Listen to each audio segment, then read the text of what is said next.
Hello and welcome to the podcast. I'm delighted to have Lee Camp with me today. Over 500 appearances in the football leagues, 9 caps for Northern Ireland, and I think, Lee, you have to correct me on this, my research tells me 16 penalty saves. Is that correct? Is it something like goal scorers? Do you know your goals? Do you know your penalty saves? 16. Yeah, that sounds about right. It was Lucas Djukovic at Birmingham.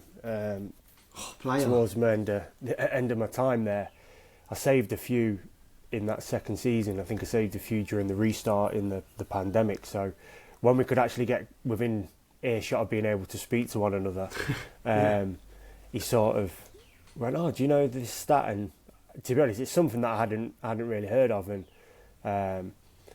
Dukey being Dukey, and we have a great relationship. He was like, "Yeah, but look, remember all the ones you missed, and all the ones that you let in. So, you saved, I don't know, whatever it is, 16, 17, whatever the number was." He was saying at the time, "Yeah, but you've also conceded 85." So I suppose you get brought down to earth.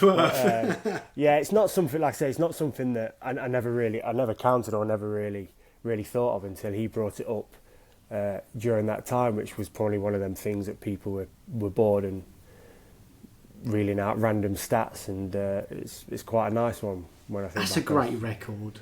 Come on, that's a great record. I mean, over 500 appearances. How does that feel? Like when you look back and you reflect on your career, what's your thoughts? You've played for obviously some fantastic teams. I'm really proud, actually. Like you don't when you're in the heat of the battle, and obviously you're in it. You sort of live in it, and you're on the hamster wheel, and it's intense, and you're wound up tight and all that sort of stuff. But obviously now retired and sort of had time to reflect, you look back and you think, "Cool, blimey, like it was hard work." And now going into coaching and having worked with younger players and worked with players that are early parts of their career, maybe 50 games, 60 games, 100 games in, and then also working with a few senior players who are up there, you look at it and you go, "Wow, like what an achievement it really was," and everything that comes with it, because they think the natural, "Oh, you're a footballer, you earn fantastic money, you drive Ferraris," and all that sort of nonsense that comes with it, which is, I'm sure there is an element of players who do that, but when you have a game every 3 or 4 days, you're constantly on the wheel, you're recovering, you're training, you're travelling, you're in hotels, you're back on the team coach. And don't get me wrong, I'm not being a prima donna and saying, "Oh, hard by me." It's relentless. But it is relentless, and it's kind of like, that's the world you live in, and you live in a bubble. And you just sort of become immune to it. And I had a serious injury when I was at Rotherham, when I was 33, and I ended up with like pretty much 14 months out of the game. And the first 2.5 months or so, I was pretty much bedridden, and knee was in a brace and on a machine that kind of brought my leg back and forth to get flexibility in the knee, and then I was on an ice machine. And I was fortunate, well, my girlfriend at the time, but now my wife Sam, she looked after me, and it's kind of like, you come off that hamster wheel, and then I was bedridden and I couldn't get up and walk to the toilet without Sam dragging a 15-stone guy off the bed, and it's like you feel a bit helpless. And then, so there was a lot of reflection then, and not knowing if I'd ever play again. And then managing to get back and get another 100-odd games under my belt, which was great. I had a different appreciation for it. But yeah, I look back with great pride, and obviously very, very privileged to have done what I've done. And I feel I kind of did it the hard way as well. I thought I always had to kind of keep proving myself and kind of fight and scrap for it. I never felt I was always the most naturally gifted goalkeeper. I was never 6'4". I mean, I'm just over 6 foot, maybe 6'1". Yeah. And I came through in a time where it was the land of giants. The 2 goalkeepers at Derby at the time, Mark Poom and Andy Oakes, both 6'3", 6'4". We had Gerard Doherty, an Irish goalkeeper, and I think he was 6'2", 6'3". Richard Knight, even a bit before my time, big. So everyone was big. The whole thing was goalkeepers were big, and I was 6 foot, and I wasn't 6 foot really until about 17. So I was sort of 5'10", 5'11". So I really had to fight, and was very fortunate. A lot of people kept me around and give me a fighting chance. But I always felt my career was, I was always fighting from underneath and having to prove myself. And I'm proud of it, like of what I've managed to achieve. And if you'd have said to me when I was 15, leaving school, going into Derby as a scholar, that I'll go on and play 500 games, sort of retire on my own my own Yeah. foot in the game never retired me. I kind of walked away when I'd had enough. I'd have snapped your hand off. So yeah, immensely proud and great memories, and obviously very, very fortunate and privileged that I was able to do it. Some absolutely fantastic career. The difficulty with a goalkeeper is obviously it's one position. It's one position. If you're a striker, midfielder, defender, you've got more opportunities, right? There's one position, and you've got a few people that are fighting for it. So for that one position, and you made 500 appearances, I think is a great record. So congratulations. Thank you. I want to start with your journey into football. So you mentioned you was a scholar at Derby. How did that come about? Were you scouted from a local team? Had you always been at Derby from young? It's a story that I've only told once, I think. I've never really had an opportunity to tell it, but and again, reflecting, you kind of look back and think how it all started. But so my upbringing is my whole family are football. My dad was a goalkeeper, absolutely football obsessed. The whole family is, all season tickets at Derby. Derby's a football town, a little bit of cricket, not so much rugby, but football is the thing. It's everything, yeah. And so my first memory of football was like the '90 World Cup. I have no recollection of it, but I remember Germany winning the World Cup, and then obviously I'm a Germany fan, we won the World Cup, and just kids in the playground. But I really got into it around about Christmas '91 time, we're in the old First Division, and like the title running with Man United and Leeds. I'm a Man United fan. My dad was a Man U fan, so I kind of just carried that on. Sort of that running, the Rumbelows Cup winning at Wembley, Brian McClare scoring. I remember watching that on the telly, and then obviously that final day with Sheffield United losing to Leeds and the Madome goal, and United losing at Liverpool. The same day, actually, the same afternoon where it was in Leeds winning the title. I think I went on Easter Monday, I went to Old Trafford and watched United and Forest won 2-1 that day, which kind of set the wheels in motion for United the wheels to come off. So that was the kind of like, then I got the bug. That was me then. Yeah. Saw Schmeichel play and I was like, wow, who's that like lunatic in goal with the big blonde hair and the little shorts and this huge, massive guy throwing the ball. I was just in awe of it. So that kind of hooked me, and then the Premier League comes in and obviously everything that goes with the Premier League, and that was it. I was just obsessed with it. Sticker books, goalie gloves, football kits. I could have told you what every goalkeeper's gloves were, what boots they wore, what the shirt sponsors was, collecting the stickers, swapping them at school. And then it just started playing locally. A lad that I went to school with left the junior school and went and moved across town. And we used to keep in touch, and he just called me one night and said, my dad's taken over a team in Mickleover in Derby, Mickleover Jubilee. Under 10s, do you want to come and play in goal? So, yeah, we did. I think the first game we got beat 19-0, which was a great start to life as a goalkeeper. And do you know what? It sounds mad letting 19 goals in, but actually I had a buzz. Like, it was a bit embarrassing and all that. First game you get beat 19-0, but you're a little tot on a full-size pitch, big goals. Like, what chance you got? But then played a year with them, and then I moved. First bit of controversy in my career, I'd signed to stay on at Mickleover Jubilee, but then I went to Mickleover Sports, and on my registrations I missed the first maybe 6-7 games of the season as a 10-year-old because they wouldn't transfer it over. Eventually it got transferred over with a little bit of begging with the league secretary and people, like, he's a 10-year-old kid, just let him play football. 10-year-old kid let him play. Yeah. It was great. So Mickleover Sports played in the Saturday League, and I'd played a couple of games when their goalie had been unavailable.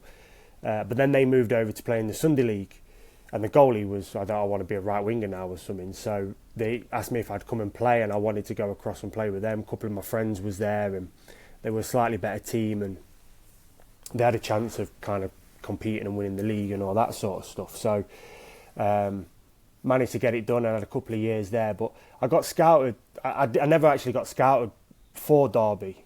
So before the academy system came in '98, when sort of Hal Wilson put in the whole academy thing, and Derby had a school of excellence, but they only had a school of excellence from under 13s up until under 16s as a schoolboy programme, and then you became a YTS. So underneath that, you had like training groups, which trained once a week, maybe like 40 odd kids would train with the under 10s, under 11s, under 12s, and so on. And a lad that I went to school with, who was friends his dad was friends with my dad, a lad called Martin Mosley. I think I was maybe year 7. He might have been year 10, year 11. He was a bit older than me, 3 or 4 years older than me. But he was training with Derby with the goalkeepers. So he used to train on a Monday night. So the dad's got talk. He said, well, why don't Lee just come down and train? Like, it's quite relaxed and no one will say anything, but he comes down and gets some training. And there was probably a group of 10, 12 of us, different age groups, well, all the way through, really, from like sort of 16s down to maybe we was the youngest or a year below us. And a lad, Mark Wilson, who was the goalkeeping coach, the youth team goalkeeper was the goalie coach who used to take the training. We'd do like an hour and a half. So I trained for a couple of weeks and then never went back, and then went back again. And no one had said, oh, what's your name? And what's like, it was just kind of just turn up and play. Yeah, got a pair of gloves, could have a dive around. But it was great because you were getting some sort of little bit of technical stuff, and you kind of work out, oh, actually, I'm quite good at that and not quite good at this, and you get some pointers, and you feel like you're actually getting some coaching. And this is 95 times, so the goalkeeping coaches weren't everywhere then. They were sort of in and out of clubs and maybe once a week or twice a week and so on. Yeah. So anyway, I didn't go back, and then I came back again, and Jerry Summers, who was the head of youth, just happened to be there. So he pulled me in afterwards, and I'm 10 at this point, maybe 11 actually. I was a year 7 at school, so I'd have been 11. So I was like, he pulled me in and he said, right, what's your name, son, and who sent you down, and what's the contact and all this? And I was like, well, I just came with Barry and Martin. Oh, who scouted you? And I went, well, no one. He went, and he just guys, you can't do that here. It's unprofessional. Like, you've got to be scouted. You have to have a contact and all this sort of stuff. And well, I just sat there thinking like, oh, like I'm in trouble here. Like this is not going well. This is like Jerry Summers, a youth development, and he was an old boy at the time. And he just sort of like read me the riot act, and I'm thinking, oh, here we go. And I don't know if to cry or run out of the room or what. I'm absolutely panicked. And I just blurted out, really. He's like, well, I've really enjoyed it. If it's all right, I'll keep coming and training. If you don't want me to. And he went, and he just sort of like huffed and puffed and through his, well, yeah, fine, just keep coming then. But we were just a training group. So I never trained with my age group. They trained on a Monday night, same sort of time. So there was a couple of lads I was playing local football with, and Derby boys and things like that, who were training. But we didn't have any games. We didn't get together as a group and play. They literally went in the old Ram Arena gymnasium and all had a ball and kicked the ball against the wall, and they practiced outside of the foot, inside of the foot, and basically just the real basic technique stuff for an hour. That was the gist of the training, because there was 40 odd kids wrapped around the perimeter of the wall. So I kind of trained and carried on training, and then when the nights came, when the clocks got dark, we trained at the Ram Arena on the bed, and they had like a few little floodlights on this little bowling green they had. Then Eric Steele got involved. He'd come down and do a few sessions, and then Mark Wilson was still taking the training, and Mark lived maybe 100 yards away from where my auntie lived, and I used to go back to my auntie's house after school. She used to look after me, so I used to walk home from school, and Mark's sister was a year above me, so we always used to walk pretty much the same way. Small world, small world, sliding doors moment, and he took a bit of a shine to me. I was a little over lad, he was a little over lad. I didn't know his sister, but we went to the same school, so there was a few little like wins with him. Wow. And he just took a complete shine to me. And then at the end of the year, Eric Steele said, who are the ones you'd recommend? And he went, like, and I was one that he would recommend for my age. So I think begrudgingly to Jerry, and thankfully to Mark, obviously recommending me to Eric Steele, and Steely going, right, well, we'll just go with this. I don't think they had any expectations of the group, because they just sort of like, right, who's the right backs? Well, he's the two, well, we'll take him. And they just threw sort of 16 lads together. And I was the only, I think I was, do you know what, I'll probably even go by default, I was the only goalkeeper at my age. So it was kind of like, that's the only one we've got. So I kind of probably blagged my way in, and must have shown something for someone to like me, or character, whatever it may be. And I did the 2 years, but it felt like them 2 years that Jerry Summers was doing everything he possibly can to get rid of me. And then the biggest luck, you have some luck and you have some moments. At the end of the under-14s year, I think around about 98 time, so I did the 2 years, and so it was 98, that's when the academy system come in. Jerry retired, John Peacock came in to set up the academy, and Eric Steele became full-time goalkeeping coach. So that moment was massive for me, because Jerry was retiring, I think he just gave up then. He was like, if he could have released me 2 minutes after me signing, he would have. And I think he spent the best part of 2 years just wrote me off.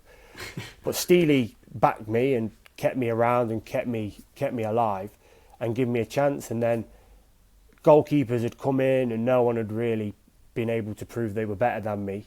And I wasn't a particularly great goalkeeper at the time. It was only really sort of 15s and under 16s when I kind of got it and I really kicked on. But I got another 2 years from under 15 and under 16s, probably thanks to Steely and probably the luck that Jerry was retiring. Because I think if he'd have stayed on, I think it would have been a bit of a battle. Whether I'd have been released. You make your own luck as well, though, Lee. Right? You make your own luck. You've got to be in the right place you at do. the right I think, time and the right attitude. Yeah, I think that's one thing I had going for me is that I always worked hard and I had a good attitude. And but I didn't have loads of like technical ability. I wasn't overly tall. I wasn't the fittest. Like I wasn't a great kicker of the ball. Like a lot of the stuff I developed. So I managed to hang in, and I got them second years, and then the under 15s year wasn't a great start. They brought a goalkeeper in from Birmingham, big 6'3" lad, and he started really well. And I was like, well, I've got a challenge here now, and I wasn't playing as much as I was, and he didn't show up a couple of weeks, and then no disrespect, but like, it was a bit too much for him. And I thought, well, the long game is here, that I'll just keep showing up, and then I'll get minutes, and I did. And sort of by November, I was back in the team, or October, I was sort of like, he was out of the picture, I was back in the team. I think I was captain of the team, and I just sort of kicked on then. And then after Christmas, I was selected to go for England under 15s, 16s for the Victory Shield trials at Lilleshall in that July. I was offered a scholarship.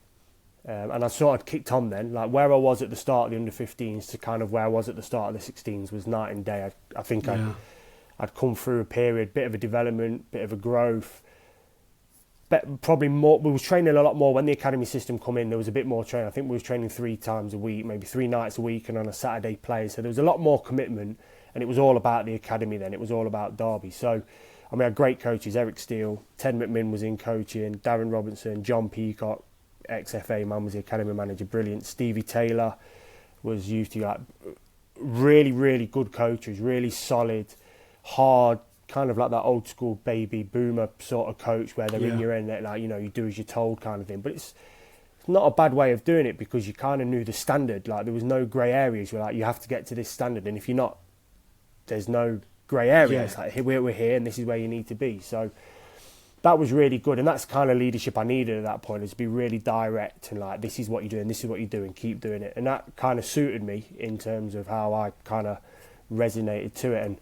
And probably at 50, you're not mature enough to make big decisions and things, so you kind of get kept on the right paths. And a great support system with my dad and my family. So it all kind of came together, and then really my last year at school was just kind of like ticking down the days really to start full time. Yeah, you want to play football full time. You want to play football. So yeah, so that was my story. Yeah, it's a different way in, but it's kind of like the Mourners, you know, just like you hang on in, like you keep fighting and you give yourself a chance. Like when adversity comes, and you know people are, it's kind of like a really good, because I knew I was up against it with Jerry, and he was the main man, and he was judge, jury, and executioner. So I was fighting against the main man. So it was really good when I had bad spells in my career, when I had a bad time at Sunderland and I was getting loads of stick, and when I first signed for Birmingham I was carrying that sort of baggage. Like them moments give you have that resilience built in, you have that adversity that you go, well, I've been here before, I've experienced this before, I know if I keep doing the right things long term, like we'll turn this shit round. And you know, it's not the conventional, and it's there might be some player care issues nowadays the way things are, but it suited me and it was great for me, and I would never ever criticise what they did because it was fantastic for me. And but it built your resilience as well, right? And as you've mentioned in your career, and you'll probably be the first one to say this, you wasn't always first choice. No. Sometimes you were second choice, and you had to hang on in there, and then you get your opportunity and you take your opportunity. What a story. And that's it. And like you touched on already, one spot, goalkeeper's one spot, so you're always looking for someone else's misfortune to play a part of you to get an opportunity. Someone's injury, someone's lack of form, somebody getting sent off, someone having a fallout. Like, you're only going to get back in the team if one of them things happen. And if the goalkeeper in front of you is really consistent and is playing well and the team's doing well, you know you're out for a long period. So you have to take a long-term approach to everything, and you have to continue the process of training well and doing the right things and keeping your head straight, because you could start the season as number 2, you might not kick a ball for 18 months. That's just the reality of the beast. I don't know what the percentages are, but I expect it's really low of academy goalkeepers that have come all the way through the ranks and then played in the first team, because like you say, you need that first choice goalkeeper to either unfortunately have an injury or a suspension or have a bit of lack of form for you to get that chance. What was your chance at Derby? Your debut, what was the situation there? Well, the club got relegated in 2002, so that was sort of like the end of my scholarship. And there was big financial... That was from the Premier League, right? That was from the Premier League back to the old First Division as it was at the time before it became the Championship. So John Gregory was manager, and there was financial trouble at the football club. So Mark Poon was the number 1, would probably be sold at some point, one of the assets. Andy Oakes would probably step in and be number 1. He was 1 and 2. Lee Grant was above me, and we had a very, very similar sort of pathway, really. He was involved in the England age groups. We sort of mirrored each other up, kind of same progression. And you know what? If the club doesn't get relegated, then maybe Granty doesn't get a chance. And if Granty doesn't get a chance, it maybe then doesn't open the door for me, because Granty got an opportunity, Pumi left, Oakesy got injured, Granty gets in the team and does well, he must play 50, 60 odd games. Pretty much number 1 for the majority of the second season in the First Division. And if he doesn't get in the team and play well, then there's probably no faith to then put another young goalkeeper who's got a similar path to what he's had. So we sort of mirrored each other in that way, and then I managed to get out. So I was around it. I was on the bench for a long period of time when Granty was playing. I was always around the first team, playing regular in the old reserve leagues before it became the 21s, which was good because sometimes you'd play. I remember playing Chelsea at the baseball ground. They had Mark Bosnich, Jankovic, Winston Bogard played. I think Leon Knight played. Leon Knight, he was a good player. Yeah, it was like star-studded. Like sometimes you come to reserve, you play Arsenal, and there'd be 2 like players who played in the Champions League a couple of months ago. Coming back from injury, so you always played against you were playing against some really good teams, and them games were really competitive. So I was always around it and had a good ground, and was always felt like playing above myself. So you're having to again prove yourself and get yourself up to the level. But I went down to QPR. I went out to Burton on loan, and I struggled there a little bit. That was probably a little bit too early for me, men's football and how it was. But it was a really good learning curve, because I thought, well, I'm nowhere near. Right? Great experience, and I wish I could have played better and obviously contributed a bit more. But it was a great learning curve, because I knew, I'm a little bit way off here. This is National League at the time, conference or whatever it was. So Derby so it was a big gulf. So I'm thinking, if I want to get to there, I'm here and I'm not done great. This is a big eye-opener. So it was a year, pretty much just over a year. I managed to get 12 games at QPR at the back end of the 2004 season in League One and got promoted. Again, fluke chance that happened, come around, went out, was meant to play 2 games, ended up playing 12, got promoted, and that sort of launched me. And then going through that pre-season the next year, QPR were trying to bring me back, whether that was on a permanent or on a loan. So there was loads of sort of talk around that, and they went back and forth a little bit. And then the night before the first game of the season, I didn't think I'd be playing. Grant is the number 1. He's done everything pre-season. He'd had a couple of injuries, but he was back fit, and he'd been in the team and everything leading up to it. So I just assumed he'll play. I'll be on the bench. He was the number 1, finished the season.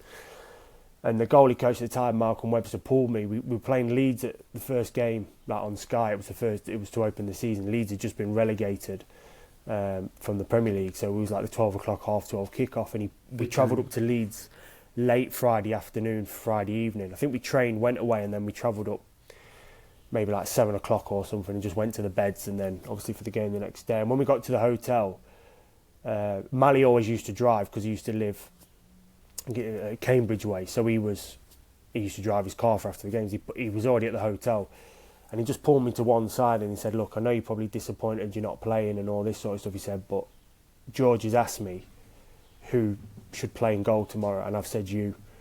And Simon, his chief scout, who was like a right-hand man, had said the same thing. So he said, "Don't have an extra cup of coffee tonight in bed, prepare as if you're playing.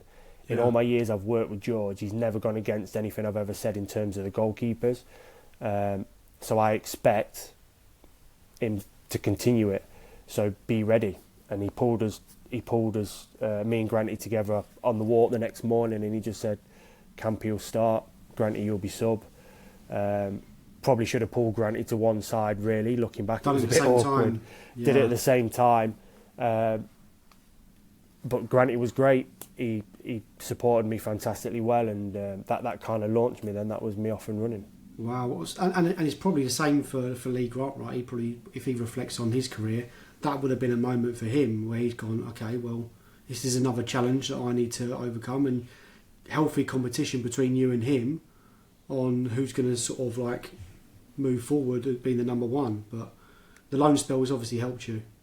Yeah, the loan spell was massive for me because you go out at a really good level and you go out and you win promotions. So you go in at the business end of the year, and it's again another sliding doors crazy moment is I was Andy Oakes had been injured. That's why I was on the bench, because Oakesy would have been on the bench if Granty was playing and vice versa. So I was like the number 3, but I was filling in obviously because Oakesy was injured, and he got back fit, and it was kind of probably around about this time actually, maybe a bit earlier of the year, sort of March, and that was when you could still go out and loan outside of the windows, and sort of the third week in March is when it all cuts off. So that's it, you're done then for the year. No more loans, no more free transfers and that. So Oakesy was back fit, training well, and I just assumed that he'll go back onto the bench.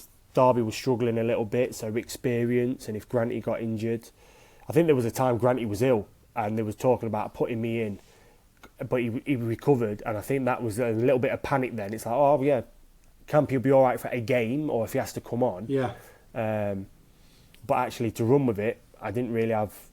It probably was. They couldn't have gone with me because obviously I was a young goalkeeper. I hadn't really played. Well, Burton, I hadn't gone overly well. I'd done okay in the reserves, but I had no backing, so they'd have probably gone and got a lone goalkeeper. So that's kind of where I was. So I know I needed to get out and play men's football. But I had made my debut the year before, towards the end of the year. I think I'd come on for Granty at the end of the half-time. Premier League season? No, end of the first year in the first away at Warsaw, I played 45 minutes. I'd made my debut, but it's 45 minutes. It's not enough data or enough to say, like, right, there's enough behind him.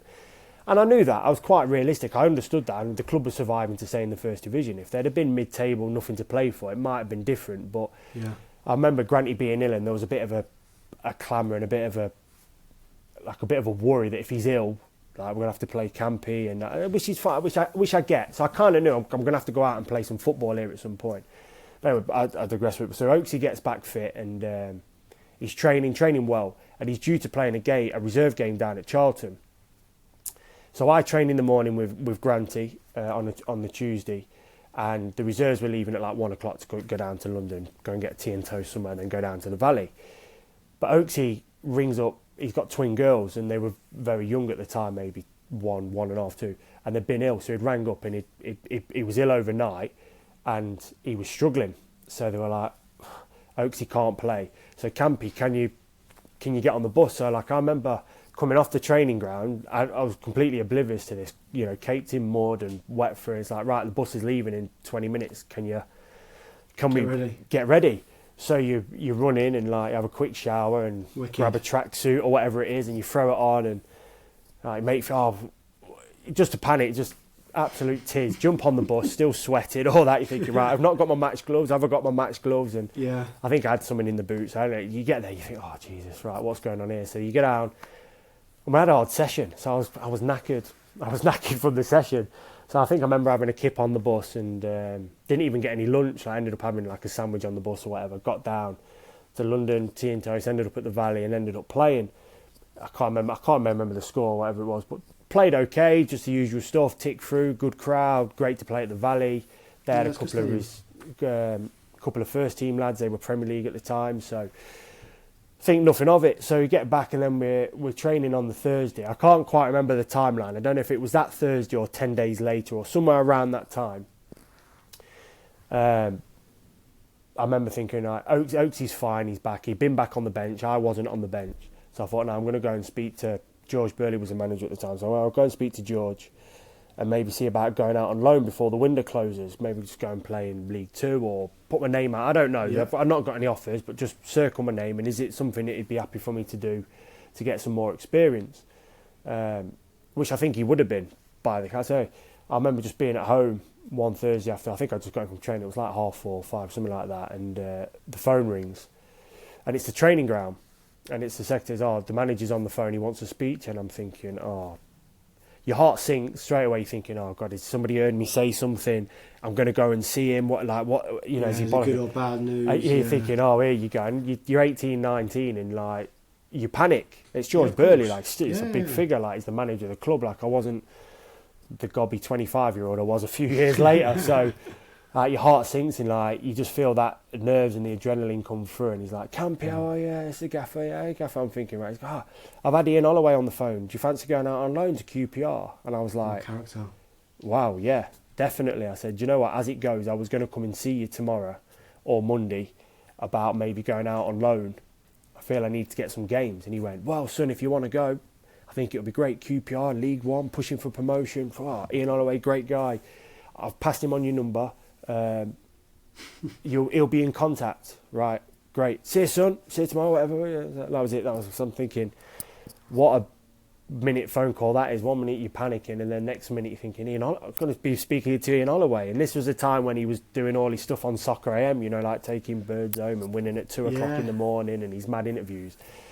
I knew him as a player and knew what he was like. You're thinking, oh my God. Anyway, half an hour or so later, the phone rings. I can't do a Bristolian accent, so I won't bother trying. But, is that Lee? Yeah. It's Ian Holloway here. And you're like, I remember just thinking, what do you say? Oh, hiya. Do you call him Gaffer? Do you call him Ian? Mr. Holloway? I was like, oh, hi, how you doing? You okay? Yeah, how you doing, son? And you stuff like, right, I'm thinking about taking you on loan. I went, right, okay, fantastic. I'd love to come. And he went, well, what do you think my one reservation is about you? And I went, oh, where do I start, right? Yeah. Where do I start? Which one do I pluck? I went, I'm not tall enough. He went, I'm not bothered about that, son. I'm not bothered about your height. I'm small. You're inexperienced. You've not played any games. I went, I can't help that.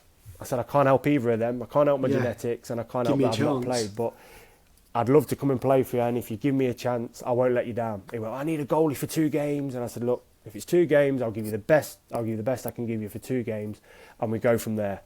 And he went, right, I'll be back in touch. Anyway, he called me back maybe later that night. Anyway, it was, right, we're going to do it. We need to get the paperwork signed. Speak to your club, get your paperwork signed. We're driving up to Hartlepool tomorrow. We'll pick you up on the services some way. Someone's going to call you. I'll see you tomorrow. And that was it. And I was just like... They picked you up on the services? Yeah. So that's brilliant. I spoke to the club and organised whatever needed to be done, secretary or whatever, and come down to Pride Park in the morning. Signed all the paperwork, loan agreements and all that sort of stuff. I had no idea what I was going to do when I got down to London, obviously, after the weekend and all that. Right? I'd never been to London. I'd only ever been to London to play games. Like, I'd never been to London, never travelled down there or anything. So that was never really taken care of. It was just like, sign the paperwork, and met them at Donington Services. Yeah. So, training ground, pick your boots up, do what you do. I don't know, stand at Donington Services with a bag and a pair of boots, waiting for a bus to pick you up. It was like, it's weird. So, how football's changed, eh? Our football's changed, yeah. I remember going into the training ground and speaking to Michael Johnson, and John I got on with really well, and he said, it'd be great for you. I know Paul Furlong. Tell Furs that Jono says that you're my boy and he'll look after you. So I was like, it's Paul Furlong. Jeez, I can't go up to Paul Furlong and say, I'm Jono. Boy. I'm thinking, we take you to Paul Furlong.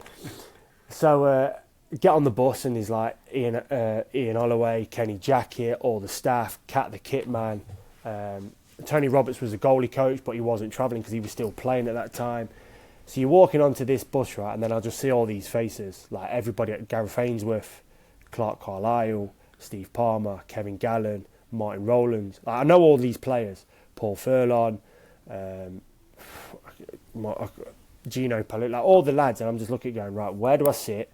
What do I do? Yeah, that moment on the bus. Yeah, like, who did you sit next to? Do you remember? I remember I went round and shook everybody's hand and introduced myself. Yeah, that's good. And I spoke to Furs, and I said, Furs, Jono sends his regard. He says, like, you've got to look after me because I'm his, but campy, no problem, blah, blah, blah, and he gave me that, and I was like, I felt nice. Almost like, and Furs is a fantastic guy, and he looked after me, and I ended up sitting halfway down the bus. I sat next to Richard Johnson, an Australian lad, midfielder. I think they'd signed for Watford, and he'd not long been there himself, so that might have been his first or his second trip, so he was still new.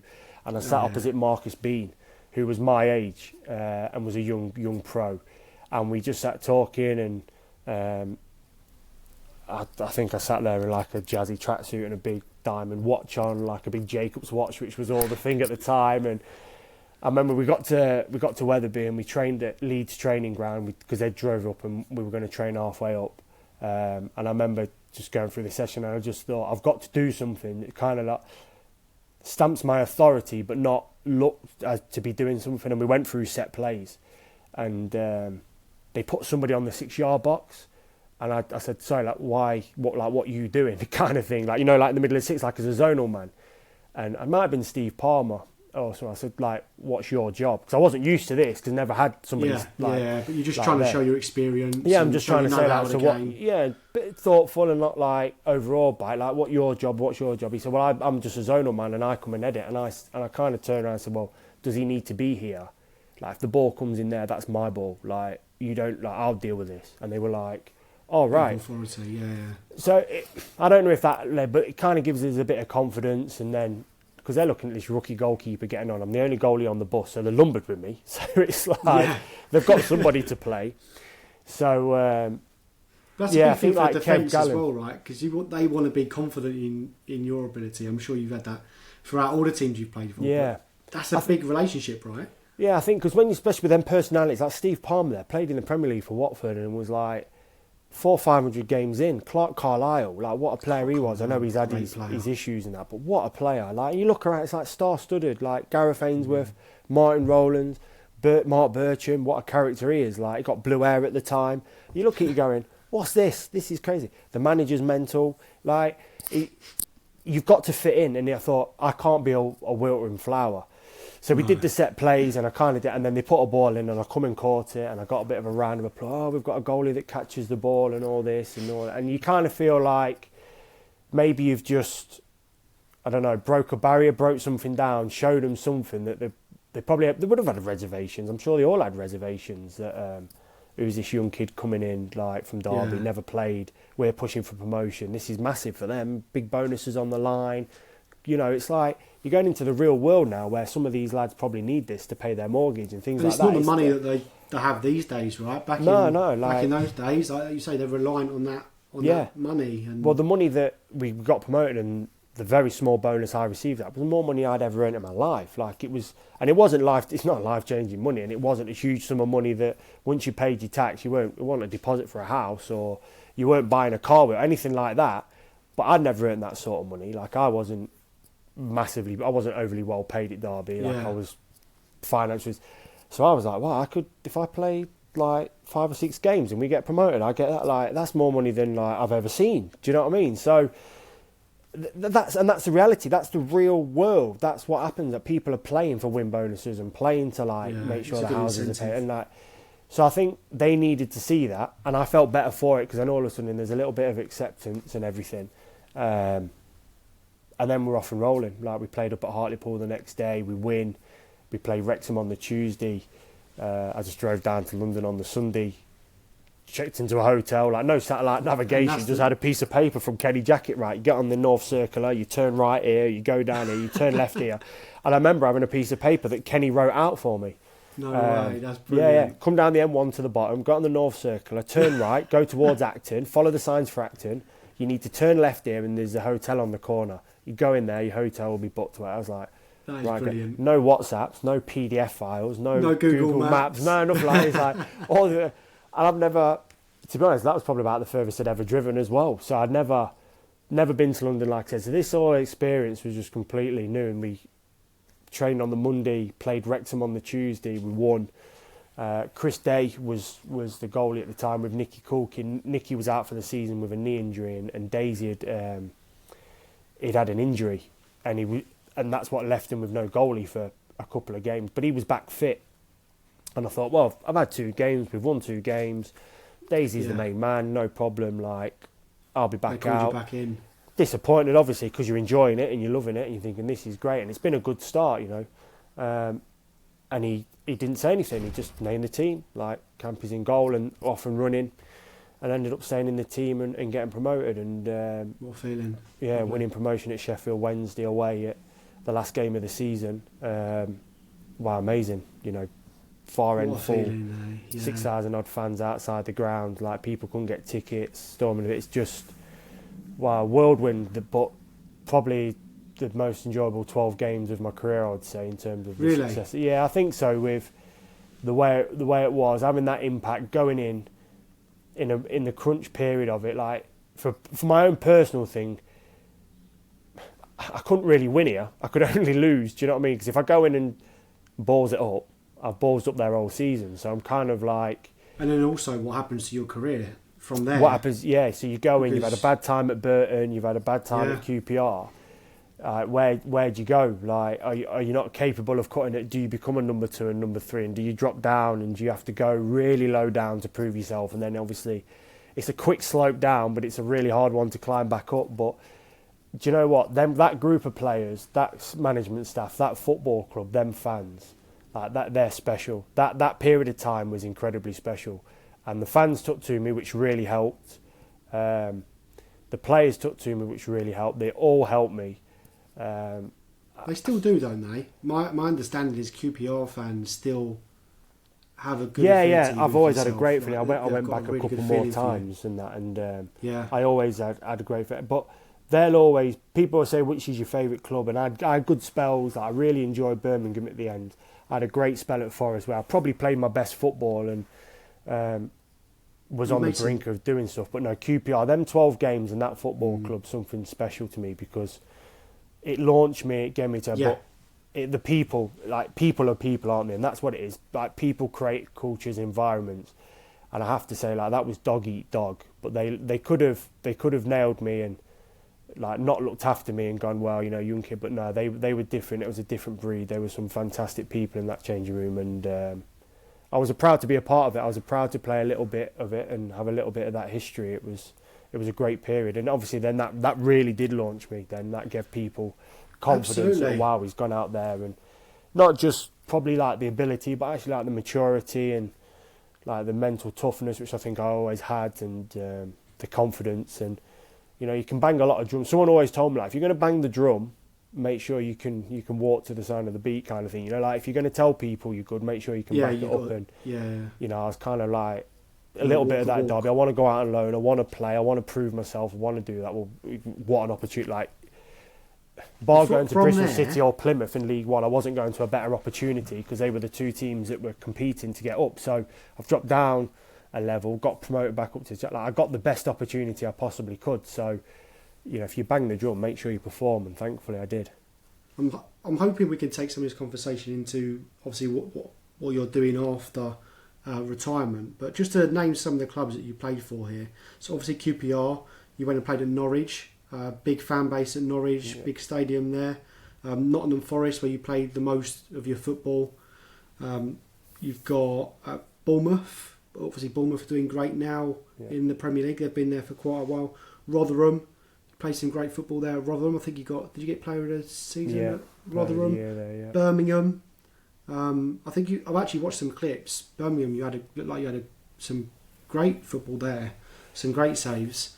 Ups and downs. I had good moments, I would say. I had some good moments, I had some difficult moments there. But I think overall at Birmingham, like, it might be a bit of a mixed bag, but I think in the crunch of it and when push come to shove, I think I stood up at the right moments, which would, maybe my form was a little bit inconsistent, and I had moments where I conceded goals and maybe I should have saved and done stuff and things like that. But I think in big moments, I think I stood up and I delivered when needed, and that's kind of what I take from Birmingham, and I think that's why I kind of won them round a little bit. And whenever I bump into a Birmingham fan, or if I'm ever doing the commentary or anything like that I do with Birmingham, I always seem to get a positive reception. Is that I think they remember that maybe I wasn't the best goalkeeper they've had, but I was someone that cared and actually delivered when in big moments, and helped them when the chips were down. So I think that's probably kind of my overriding with Birmingham, I would say. Tough position though, really tough position, Lee. Like, let's be honest, it's really highly scrutinised. Yeah. We had the game last night. For my sins, I'm a Spurs fan, and you had that situation with Kinski yesterday, getting pulled off after 15 minutes. A slip that happens. Yeah. What the second one was, it was a mistake where he tried to sweep the ball out wide using his left foot. Maybe he shouldn't have done that, but then to bring him off, it's a really really highly scrutinised position, isn't it? Yeah, it is, and I think where English football's gone with goalkeepers, in terms of like last night, for example, that's a very continental thing to do. Let's be trying to be politically correct here, but swapping their goalkeepers around in the 90s on their continent, or if they make one or two mistakes, they chop the legs off. They go and get the next one in, and they turn people around. And because we've gone that way, I always thought that with English guys like David Seaman, Schmeichel, like these were regulars. They were always number ones. Nigel Martin's, like, clubs never chopped and changed the goalkeepers a lot. Do you know what I mean? There was always the number one. There was always like number two, and it seemed to be as if goalkeepers had 6, 7, 8 years. Where now in England, it seems as if only the top clubs sort of run with their goalkeepers for a period of time. And it seems to be a bit of a continental thing. Like, if you make one or two mistakes now, goalkeepers become really accountable, and it's like they chop them off. Where I've always felt that I always used to back them and give them an opportunity to like work their way through it. And there's times you have to come out of the team and you have to have a breather and go, "Oh, like, this is getting a bit tough now. Like, I'm not helping the team now. It's not helping me, but I'm ultimately not helping the team." But it seems it's now like they make one mistake and it's like, right, done that. And it's like, he's a young goal. Like, this situation last night, he's a young goalkeeper. Yeah. I was doing some commentary last night, so the commentator said, "Oh, like, Spurs are 4-1 down or whatever it is at half time." He subbed the goalkeeper, and I thought it was the other way around. I thought Villario had been playing, and I know Villario's took a little bit of sticking in recent times, but if he's dropped him to then play him, and he's put some faith in that I'm going to play you away at Atletico, he's obviously seen, or he's got some faith in him. To drag him after however many minutes, what 17 minutes was it, 15 minutes? It's like. But even as a manager, you've just exposed yourself to, I've just made a massive mistake here, and I'm letting the whole world know that actually I've got no faith in him. And it's kind of like, if that kid goes and makes one good, it's a bit like managers actually. Like, how do you know if they're good? Because if managers have 3 or 4 bad defeats, they're just gone. Like, an art of a good manager is not when you're winning; it's when you're losing. How do I adjust? How do I adapt? What can I change to make things better? It's like, well, you've lost 3 games now. We'll just get rid of you and we'll get someone else in. And it's like, we don't know if he's a good manager. We don't know if they can pull things around. Maybe they can, and I feel it's gone a bit that way definitely with outfield players now and goalkeeping. It's like, it's not like you make one mistake, that's it, you're done. Like, your legs are chopped off, and it's harsh, isn't it? It's super harsh. And the mistakes he made are not really goalkeeper mistakes. It's not a technical error in terms of his handling or his positioning. He's being put under pressure in the first, I don't know, 10 minutes away at Atletico Madrid, who are more a defensive side, who know how to win the ball back, who know how to be solid. I put this on the manager and the tactics. Why are you trying to play out from the back, away from home in the Champions? Like, go there and like stay in the game. Like, put the ball in their half for half an hour. Play in their half. Why have you got a young goalkeeper in goal that is making his Champions League debut, hasn't played for a year, and then you're asking him to start pinging balls out on his edge of his 6-yard box or receiving back passes? Like, he's had a back pass for the second one. It's almost near the halfway. Why doesn't a defender just turn around and play forward? Like, you're asking for trouble. Like, goalkeepers can now play with their feet, and it is a requirement, and that's what they want to do. But law of averages will tell you, if you lose the ball or make a mistake, you're going to concede a goal. Yeah. So don't go to Atletico and give them a leg up. So I put that on the manager as much as I do in the technical errors of the goalkeeper. Probably shouldn't have played him in the first place. The tactic's wrong anyway. Put the ball in their half. Like, even if you flip it down the channel and win a throw-in, or knock the ball down and it goes out for a throw-in, squeeze in. Put the pressure on Atletico. Don't invite pressure. And then obviously you drag him after 15. It's like 15 minutes. It could ruin the kid's career in England now, because he'll always be. I don't know where he goes from that. If I'm that kid, if I'm that goalkeeper, I'm looking at it going, where do I go from here? Like, I've made mistakes, but I've been dragged. I've had the ultimate humiliation. Like, if he stays out there and makes 3 or 4 saves, then the story is, you know what? He's had a bad start to it. So really, but didn't he make 3 or 4 good saves? Didn't he take that cross under pressure? Didn't he sweep up well? Opportunity. And he needed that opportunity, right? You show his character. You show his character. Because you know what? He's bounced back. Like, it's not about the mistake you make. It's what's your next action? Can you come out of this period? And you just chop his legs off, and you've hung him out. To me, you'd feel like you've been hung out to dry. And I think that will send a ripple effect through the team. And looking at it from a coach's point of view and someone who wants to be a manager, like, what's the ripple effect to that? Like, yeah, it's a big, strong decision I've took, but at 3-0, the game's pretty much lost. Do you need to then go and create another storm? Like, are they thinking, well, if I do this, it deflects away the fact that I've got my tactics wrong, or that we're 3-0? I don't know. If anything, it's amplified it, in my opinion. It's amplified. I would agree. Yeah, it's made a bigger decision. And made a big decision. So, obviously, you've got a different mindset now. My understanding is you're not obviously playing anymore. You've done some coaching. You want to be a manager. You're thinking differently. As a manager, is it more like you have a tactical side of it, but you've got to be psychologically, you've got to try and understand the human being side of the players as well. Is that something that you do, like, within your courses, within your badges and things like that? Yeah, it's touched upon. I think with the badges, how's the best way of putting it?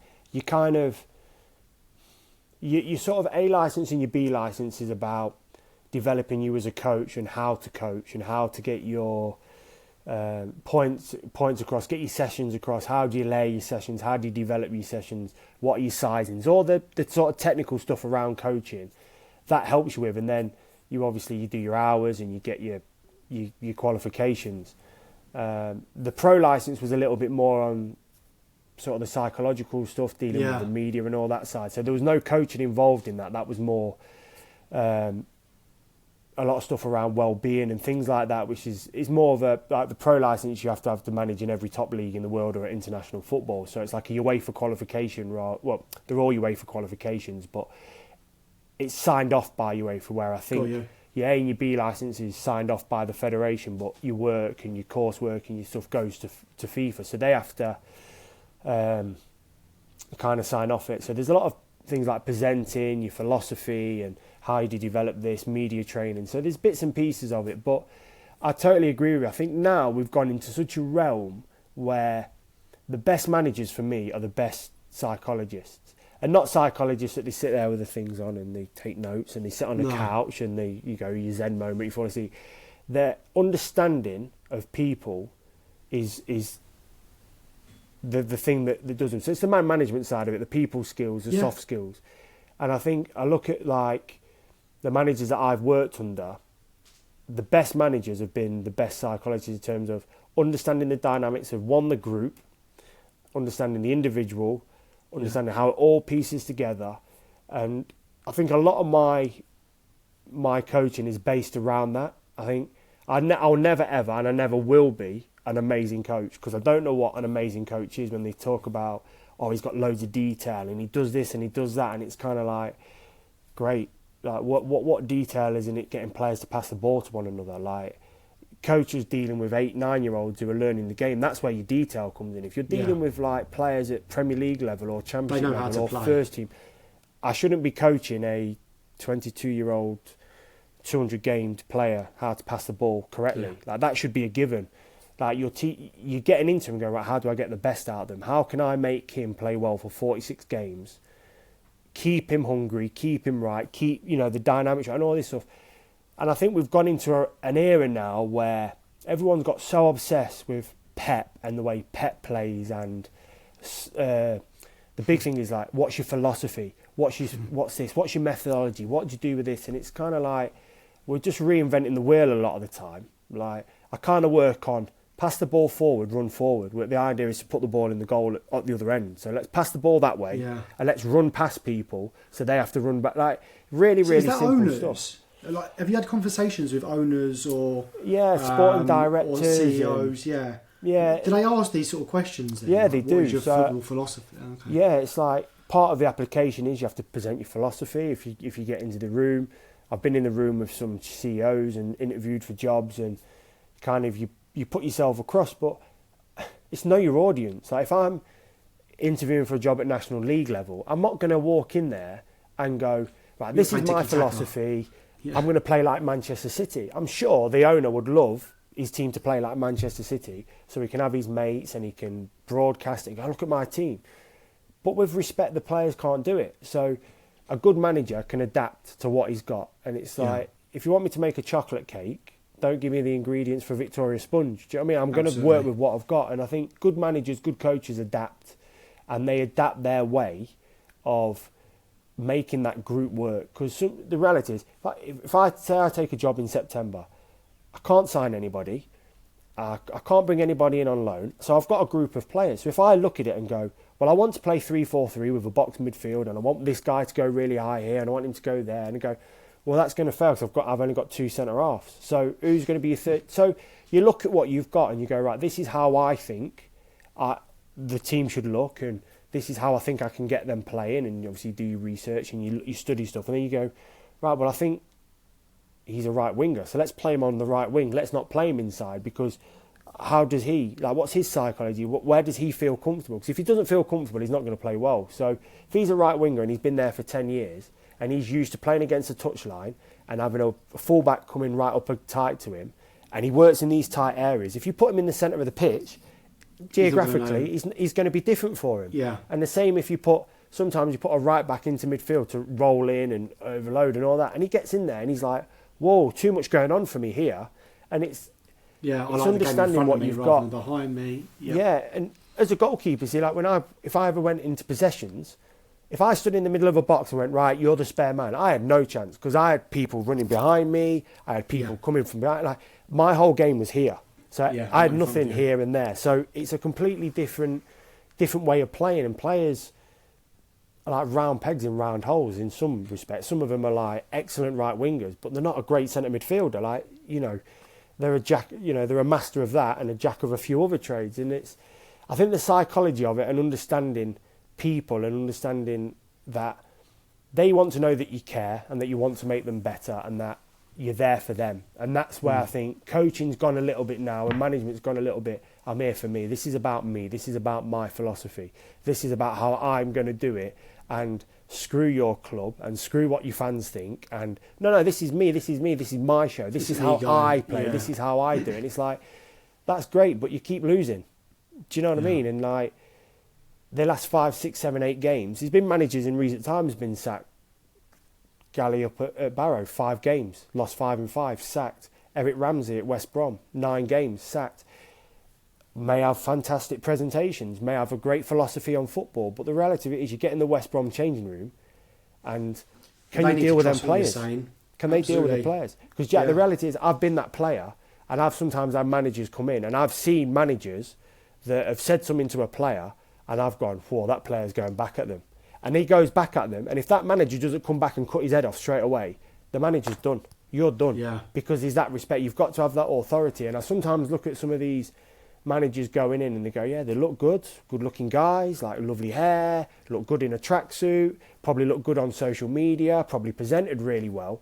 And then you've got some warriors and some animals in that West Brom changing room. And I'm not using Eric Ramsey as like, I'm not digging him out. Yeah. It's just an example. He might have walked in there and done this and done that, and we did this, and they're just going, no, that's not going to work. You don't buy it. And it's when you start, I just feel you've got to make it about them and you've got to get to know them. And I saw Neil Warnock do it at Rotherham and he turned it around overnight. I saw Eddie Howe do it, Eddie Howe's an unbelievable coach, amazing coach, as good as coaches I've ever seen or worked with. But he had something about it, he was different. He weren't just a coach, he was great with the players. He had empathy, he had emotional intelligence, great coach. Billy Davis gets a lot of stick and gets hammered a lot, but I knew Billy on a different way. I didn't know that. I know him personally. I know him beyond the media perception of him or the media character of him.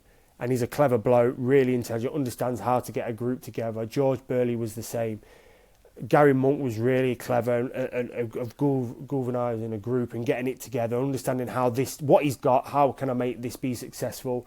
And it might not have been pretty and it might not have been what people wanted, but what they wanted wasn't possible. Like, this is what I can do with this group. Unless you give me 10 million to buy this and do that, then I can't. And that's just the reality. And I looked at, so I reflected a lot. We spoke about reflectors. I look back and go, right, what were the good managers? And I just all right, let's make a list. Like, what are the good managers I work for? Who do I enjoy playing for? What were their behaviours? How did they treat people? How did they treat me in this situation? How did they go about this? And I just made lists, and this. A lot of this was when I was actually injured and I was lying in bed, and I, leg going up and down on a knee machine. Like, you're just writing, and you think, oh, maybe that's not right. And then, right, who didn't I get on well with? Who didn't I like? Who wasn't successful? What were their behaviours? Then all of a sudden, you just see patterns, and it's like... You start taking bits from each of the experiences you've had, and that and there makes was you, very, right? very little about tactics, very little about training sessions, very little about how their video meeting went. All of it was about their human side, how they managed people, how they treated people. Did they treat the players the same as they treated the kit man? Did they treat the kit man the same as they treated the cleaner, the office staff? And you just looked at that. They had the ultimate respect. They were the ultimate leader, and everybody followed them. And to do that, you have to have everybody engaged. However, they all did it in slightly different ways. Quite strong leaders. Some were quite, how are you? The different ways of leading. But they all had the one common was that people wanted to follow them because of the respect they had for them. And a lot of the managers that I had respect for, if they told me to jump, I'd how high, and run through that wall, I'd run through that wall. And if Neil Warnock rang me tomorrow and said, can you walk down to wherever and push my car, I'd do it for him, because it's the respect you have. It's like Eddie Howe says, do this, I would do it for them. There's no, because of the respect I had for them and the way they treated people and the way they treated me. And I think that's the most important thing. I think we've gone away from that now. I think just in society as well is a big thing of how we treat people and the way we carry on with people. But I think the way the good managers and the best managers have that about them, that personal side, that human side of it, is where they get it right. And I won't say it was, but a manager once said to me, he said, I've got it wrong so many times, I cannot tell you. And he said, but the players have fixed it on the pitch for me. And I thought, there you go. That's what tells you. That's the key. If they're willing to fix it on the pitch for you and understand that actually maybe the gaffer's got this wrong or was set up wrong here, but they've tweaked it and they've managed it themselves, that's out of respect for the manager. And I thought, when you get to that point, that's where you are. The tactics and everything go out the window. Players know how to win games of football and they know what to do. It's, do they have that? Are they bought in? Have they aligned themselves? And are they investing in something bigger than themselves now? It's not about them, it's about the team, the collective. And I think managers need to do that. I think that's the big thing for managers now, is that they have to invest in something bigger than their own bloody philosophy and what they want to do with their fullbacks. Lee, I'm looking forward to your next step in your footballing career. No doubt that you'll be in a managerial position sometime soon, and all these sort of things, I think football fans, it's music to our ears, hearing that you've got a manager that cares so much about football and so much about the players. So wish you the best of luck with that. I've got a couple of I'm going to go on to some quick fire questions. This will hopefully just give us a bit of insight into a bit of your career, but also some of the experiences that maybe we didn't see as much. So, you ready? Yeah, I'm ready. So, who was the best player you played with and why? Spoiler alert, you've given me these questions in advance, so you've really wrapped my brain with these. But I'm going to go for Wes Morgan. And the reason why is obviously a relationship goalkeeper to centre-halves is really important. But if there was one person I'd want to be in the trenches with, it would be with Wes. He was my type of player. Didn't have the conventional lead into professional football. Wasn't scouted, wasn't in a scholar. Came through sort of the Nottingham schools thing and ended up at Forest. Came through the ranks. Brilliant bloke. Love the bloke to death. So I'm probably slightly biased because we are good friends. But a warrior of a guy. I knew he had my back. I knew if I made a mistake that he would do everything in his power to try and rectify it. 9 times out of 10, probably more times out of 10, it would end up in a goal if it was my mistake. But I think he knew that he had that. I had his back. He's just a solid player, solid person. And I just think I like his story. I like the way he was. No nonsense. Would die for the cause. And like I say, if you wanted to be in the trench with someone, I'd want to be in the trench with him. Yeah, great choice.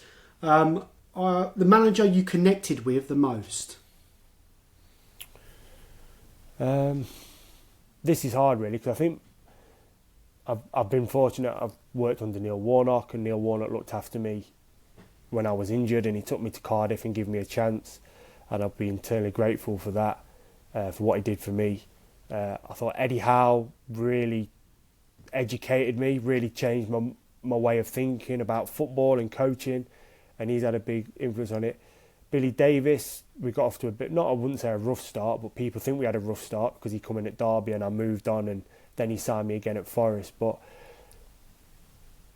And I really got on well with Gary Monk. I thought Gary Monk was a really good manager, Good really coach. underrated, and it's kind of not quite worked out for him in the last couple of years. But I'd probably say Warnock would probably be the one that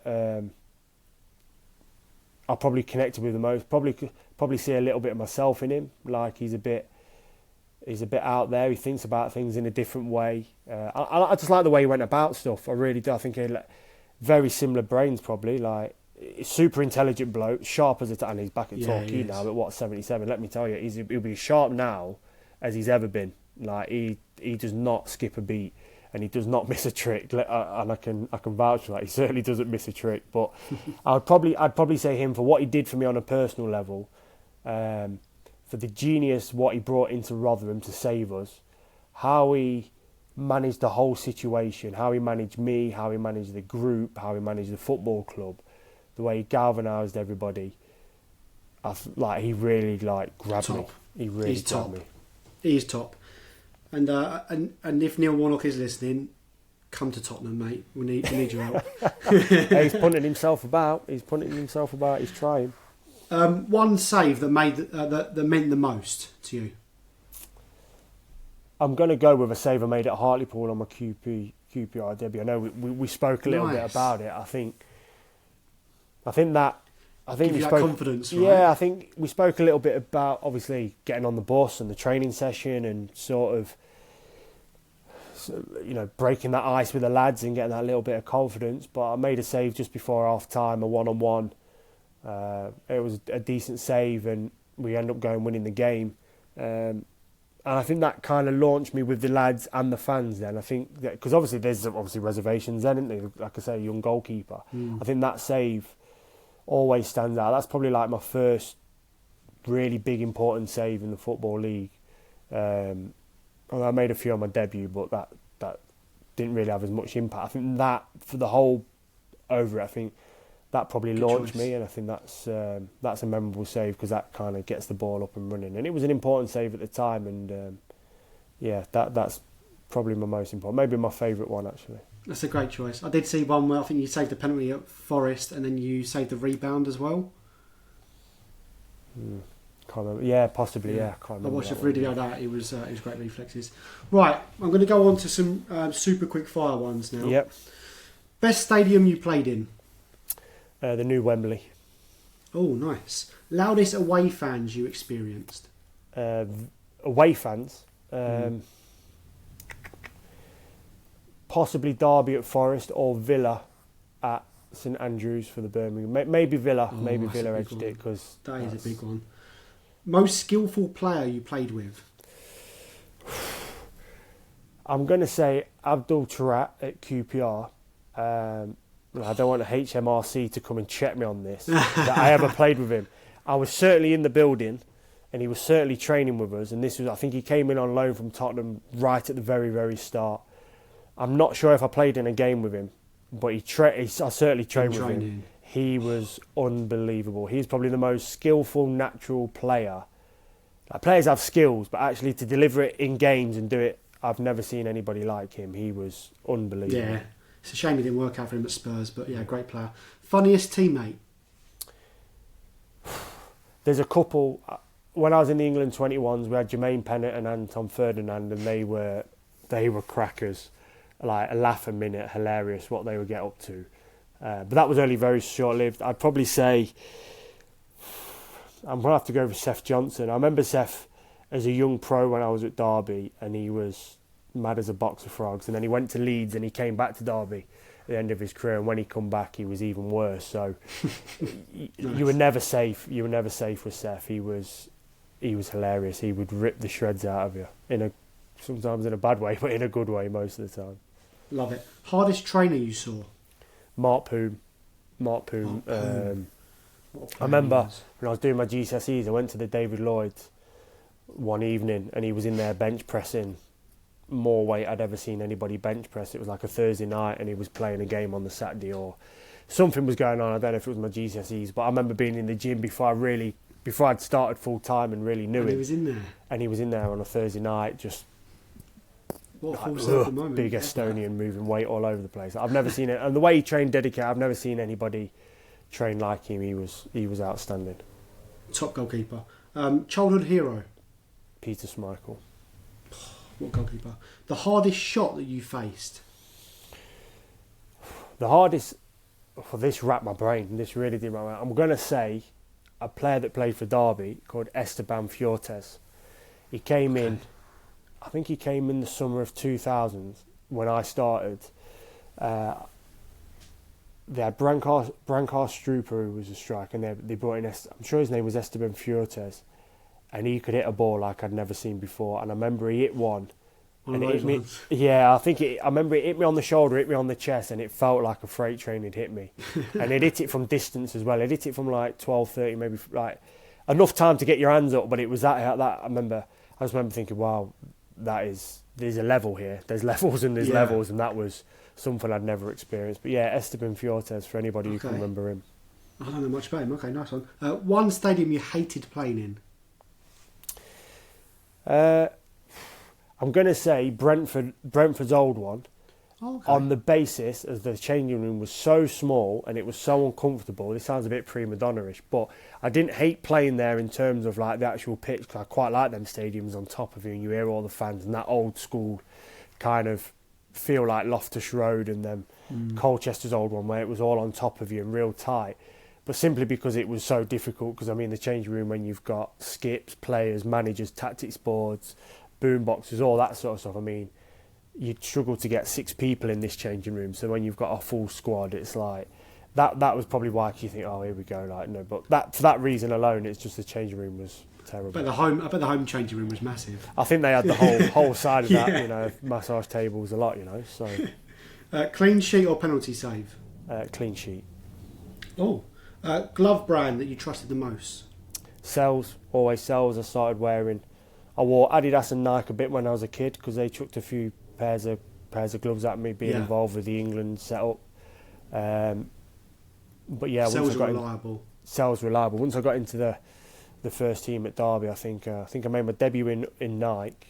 I played that first couple of games maybe in Nike, and then Adam Sells got in contact with me and had a relationship with him the whole way through my career. And if I ever do put the gloves back on now, it's a pair of Sells. So yeah, Sells was the one, and the best glove by far that I ever wore. Did you change them every game or not? No, I didn't. I had a warm-up pair and a match pair, and if we won, I'd always try to. I think when we went on that unbeaten run at Rotherham with Warnock, I had a pair that I'd worn a couple of times, and because we'd not been beaten, I wouldn't change them. So by the end, they were virtually like threadbare and sort of tearing. So we got beat, which was disappointing. But I thought, well, finally, I can change my pair of gloves. I've been a little bit superstitions, right? Yeah, I tell you now, looking back, it makes absolutely no difference. But I don't know, it's just weird. If it gives you an edge, it gives you an edge, right? Yeah, you do get these little things in your head. I appreciate it. Will Arsenal or Man City win the Premier League this year? Arsenal. I agree. Sorry to say that, being a Spurs fan for you. But yeah, it's all right. It's all right. Best player you played against? Best player I played against. I had to wrap my brain with this, but I'm going to say Ashley Cole. I remember playing for QPR against Chelsea in the FA Cup, and they changed it. They changed a lot of the players, obviously big squad, but Ashley Cole played, and it just felt like he played on his own that day. It's like brilliant player. It was just unbelievable. Like on the ball, the game was played through him. It seems as if he was like playing left. All I remember just walking off the pitch going, like Pogba had come onto the pitch at that point, and like, wow, what a player he is. And I think Sean Wright Phillips played, but I just saw Ashley Cole and I just thought, wow, he is. I've never seen a player who. It felt like he was just walking around having a kick about. A lot of people think he's the best left back. One of the best left backs in ever. Yeah, I think if you look at, He's in. He has to be. He's He up has to be in. Has to be in the conversation. Him, Maldini. Yeah. I mean, I just thought he was unbelievable. Yeah, great fullback. We're going to end on a section which is called Football Blackjack. So, as part of our app, this is the game that we've been playing. We've done it offline with some friends and family the last few years, and now we're building the app for it. And the premise of the game is you need to pick 4 players, and all of them need to score at least 1 goal. And like blackjack, you aim for 21. Same as blackjack. If you go over 21, you bust. Right. It's not easy. So, my question to you. So, can you pick 4 players? The season I'm going to give you, this is the Premier League. Yep. Is 2013. 2013. Right. Yeah. Could you think of 4 players who had a rough tally of 21 goals? It's a tough one. 2013. Just the whole year, 2013. So 2013, 2014. Right. Okay. That season. Sorry. I'm just trying to work out now where I was. You was at Norwich, and I think you were loaned to Bournemouth. I was at West Brom. Yeah. I was at West Brom. Right, so that's how I was at 21 goals, right.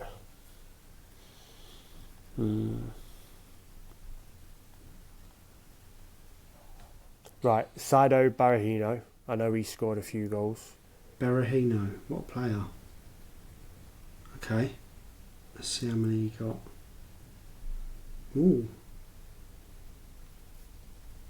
5. 5, right, so I've got 16 to play with. I'm going to say Robert Snodgrass, Norwich City. 6. So you're an 11. He was a good player, by the way. He was a really good player. He was playing for Norwich at that time.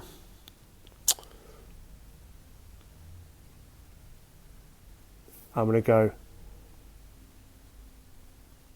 Gabby Agbonlahor, Aston Villa. Agbonlahor.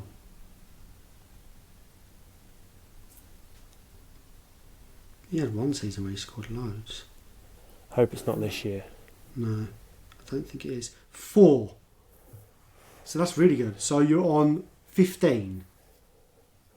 Right.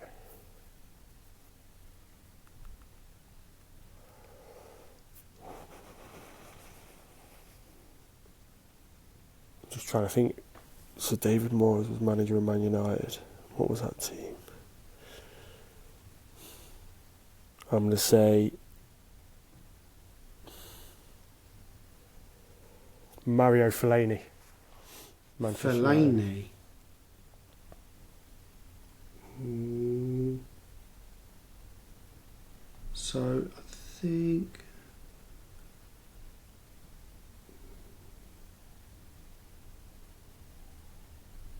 Ooh. It might be quite low. Because he's not showing here. Let me just search him. So you were on 15. So 6. Mario Fellaini. I can't remember him scoring that many goals. He can't be more than 6, surely. No, it's not more than 6. I can't find him on this thing now. Typical. He's from Belgium, isn't he? So it's right. Let me have a look here. So we've got 6. It's not 6. It's not 5. It's not 4.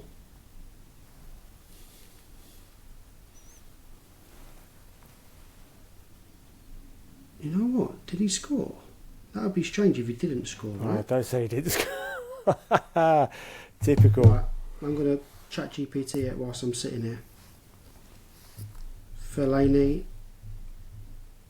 13, 14. It's not showing on my data here.